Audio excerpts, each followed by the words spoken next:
It's a big day at Manor House Stables, and everybody's busy with last-minute preparations and checks, getting the facilities ready to receive the first of Michael's horses, which are due to arrive in just a couple of hours.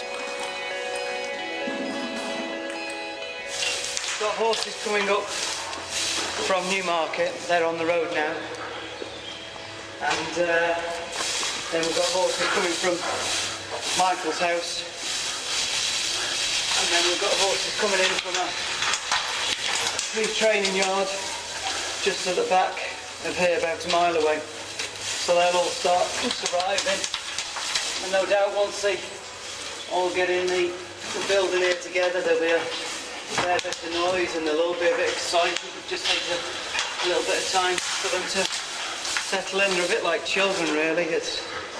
Everything's new to them and they all get a bit excited about it all. Yeah. Here it comes.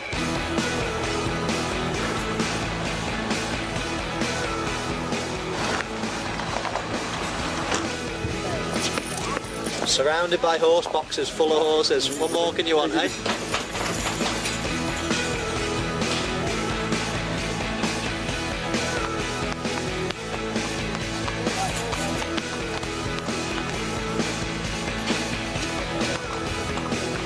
I've bought all these horses, and I've obviously got to find homes for, I think we've got about 8 to sell still.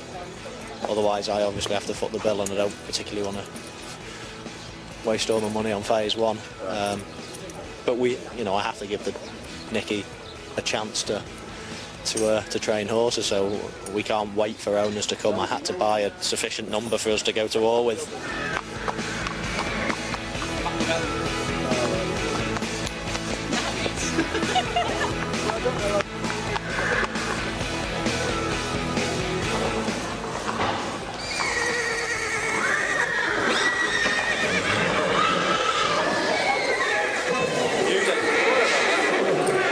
It is weird because, we've been talking about it for such a long time, and, today it's finally happening, it's real, there's a strange feeling.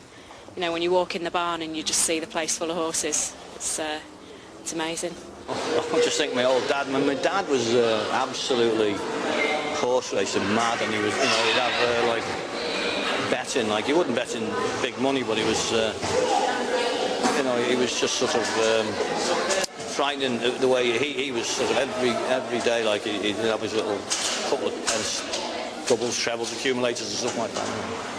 And if my dad had seen all this now, he'd be absolutely thrilled, absolutely thrilled. There you go. Been a long day, but it's what it's all been about for however long. The idea's been for about 5 years. It's sort of got into motion over the last 6 months or whatever, and then to have a full house now is great. So Nicky can sleep easy. He's got to train now. Just me that's got the nights awake having to sell half of them. So that's the next job. But I'm sure as soon as anybody comes here, they'll be bowled over by the place. I mean, it's a fantastic place, and as soon as they see some, we've got some nice looking horses as well. So I'm sure we'll sell them to good owners, and a lot of people have a lot of fun here. It's now late April, and Michael is almost ready to start his first game. Well, since March we've really stepped things up. The intensity of his training has risen greatly over quite a short period of time, really, because he was capable of doing it. Obviously we had a little setback a little while ago in that his enthusiasm to do some crossing and shooting led to him having a slightly tight groin. It was a difficult injury to predict, really, because it was neither one thing nor the other. It wasn't a tear, but it was more than just a bit of stiffness. So you end up in this no man's land situation of how long do we leave it? And there's an old adage, however long you think you should leave it, add a week. So we didn't have that option, so we took a chance on Reading. The game being moved to the Monday night made a big difference. We're Thursday now, we've been given a day off today, and Friday, Saturday, Sunday I train, and as long as that's all fine, then we play Reading on Monday night, and hopefully that's going to be the return game for me. Absolutely buzzing for it, can't wait. On Monday the 30th of April 2007, and after 10 months of rehabilitation, manager Glenn Roeder was finally able to write the name of Michael Owen onto a Newcastle United team sheet for the first time that season. Now he's back.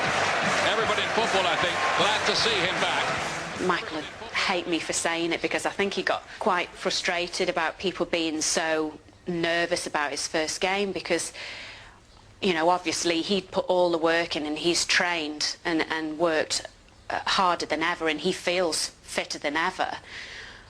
But obviously I haven't seen him train, I haven't seen what he's been doing, and I think the only people that weren't nervous about his first game was himself and probably the physio that he'd been working with, you know, the months leading up to that first game.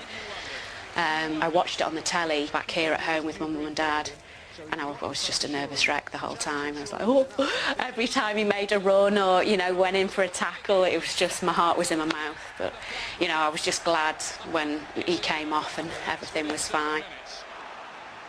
I knew I'd be all right. I don't think anyone could have worked harder or put more into getting fit than I did. And, you know, I replicated anything and everything that could have happened in a game. In training and in the gym over the 10 months it took me to get back onto the pitch.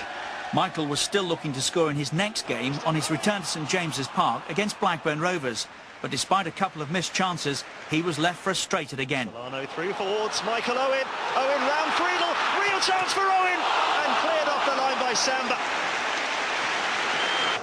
In his final Newcastle match of the season at Watford, and with Steve McLaren watching, Michael wanted to end the season with a bang, and he got one. But unfortunately, it meant that he left the game, again carried off on a stretcher, much to the dismay of the England manager. I remember getting a text saying he's been stretchered off, and my heart just went into my mouth.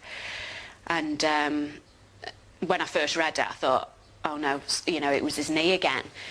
And when I found out that he'd had a clap to the head, well, I would have taken that with both hands if you'd have offered it me at the beginning. You know, I mean, obviously it wasn't nice at the time, and it wasn't nice for him, but I was so glad that it wasn't something related to, you know, the injury he'd had before.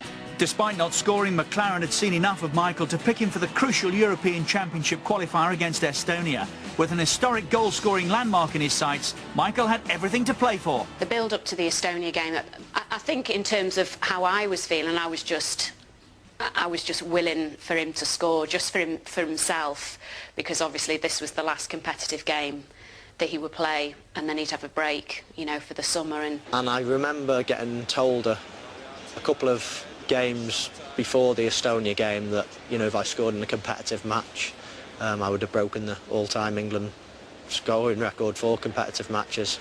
Gary Lineker held it, I know that, and obviously a big hero of mine when I was growing up. But during the game, totally forgot. Even leading up to the game, totally forgot. And so it happened. It was worth waiting for, and it was just relief for him, you know, just, oh, thank God for that, you know. It's another moment that means a great deal before the goal scorer. He said he had no doubts in his ability to score. It's when you come off the pitch and obviously you get a camera and a microphone shoved in front of your face, and the first thing they say is, you know, you've broken the record, and oh yeah, I forgot about that, you know. And you've got to act as if obviously you remember or whatever, because it's very important, and now I'm very proud of doing it. It's just finished it off nice, and that's it. We can crack on now and look forward to the next season.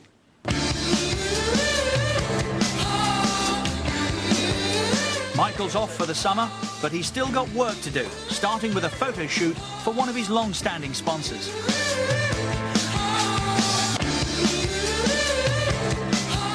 We're out of season now, so I tend to have a holiday, do a few commercial things or whatever.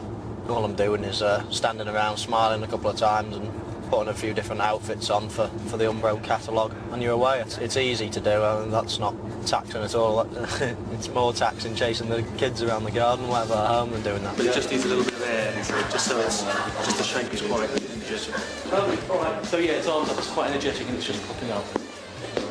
When you're ready. Sorry.